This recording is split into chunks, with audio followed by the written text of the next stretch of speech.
What's up? This your boy DJ Smells So Good, working on my little bucket right here. And went out on it, took the battery out, took the battery go and get tested, you know what I'm saying?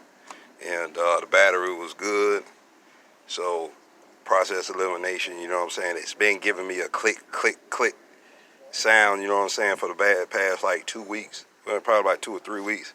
And it's been real hard to start, so it's just been click, click, and then it'll fire up. Click, click, then it'll fire up. So this is the 1978 Toyota pickup 20R, 4-cylinder, old school. And I got the motorhome version. This is a Keystone Mini motorhome attached to it. So what I've done, and because of the limited visibility, I'm just going to explain to you. Okay, so on the top of the starter, this is what's been made it easier for me so far. Is they have this cable. Let me see if you can actually see my hand. Okay, so this is the actual, and I can't turn the light on. Why can't I turn my light on? Okay, hold on. Okay, there we go. Okay, so now we got some light, and I can show you what I'm talking about. Okay, so here's my hand. Here's the top of the. Let's see if I can get all the way in there with this.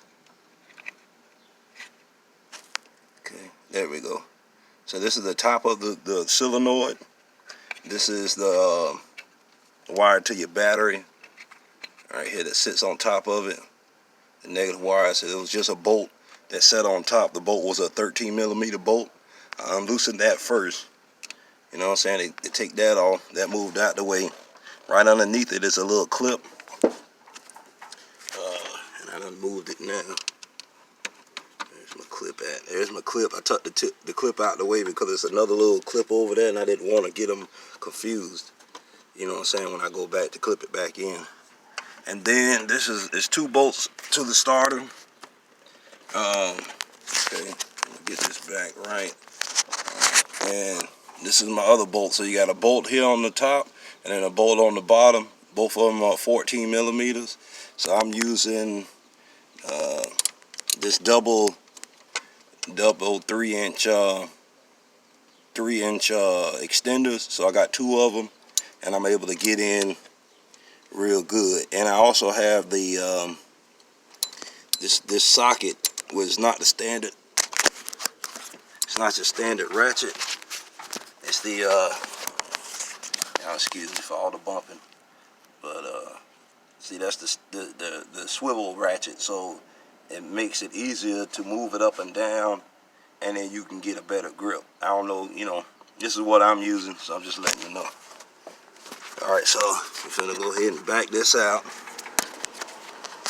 Get this back up right. Excuse me 1 second. Get y'all a better view. Alright, so there we go. So just gonna ratchet this out. This is the top bolt. And it wasn't hard, you know what I'm saying, it wasn't rusted in or anything, so it took, you know, just a little bit, and I was able to break the bolt. I didn't spray any WD-40 or PVJ or anything on it. I just went and applied a little pressure, and it came loose. Take this bolt out. And let me see if I can do it by hand. Now that I've gotten it pretty loose, go back in and unloosen it. What's up, brother? Taking out my starter. Yeah, it ain't that bad. Alright, so as you see, this is a separate bolt that comes on top. So this is threaded into the frame itself. So this is what holds the starter in. So now we're going to the bottom. We'll do the same to the bottom bolt.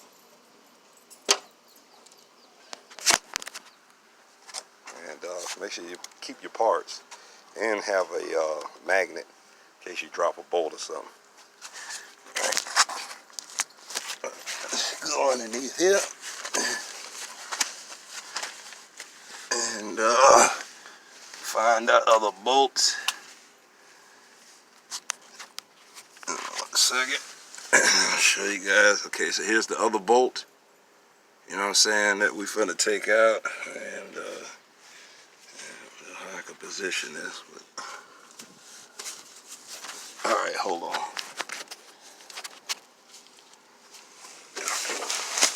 For purposes of this video, I mean, this is gonna be a little hard. So I'm not even finna record that. Alright, so what I'm finna just show you is put a 14-inch socket on here. This is the bolt. And then once you take that out, I'll come back to show you how we actually maneuvering it. You know what I'm saying? Let me get this bolt out, and then I'll come back and show you how we take it out, physically take it out.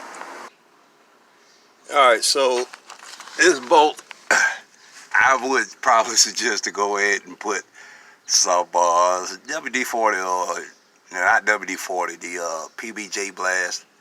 But because I end up having to break out the old big boy here and the torque wrench, which I don't care what people say, I use this as a breaker bar and everything else. 15 bucks. If I tear it up, I can go right back to Harbor Freights and get another one. And for breaking stuff, this is the best tool I've been using to break everything. I don't care, little bolts, small bolts, big bolts. I slap this on it. Oh, it's coming off. And so I end up, having to put it on here. And now it's not at the point where I can unhand tighten it, but it's at the point where it broke the bolt. So that bolt was in there extremely tight, so I broke the bolt, and I'm gonna take it out and then be right back. Just to show you real quick, this is the bolt size that comes out. Looks like it had some thread lock on the end of it, which is why it didn't come right back out.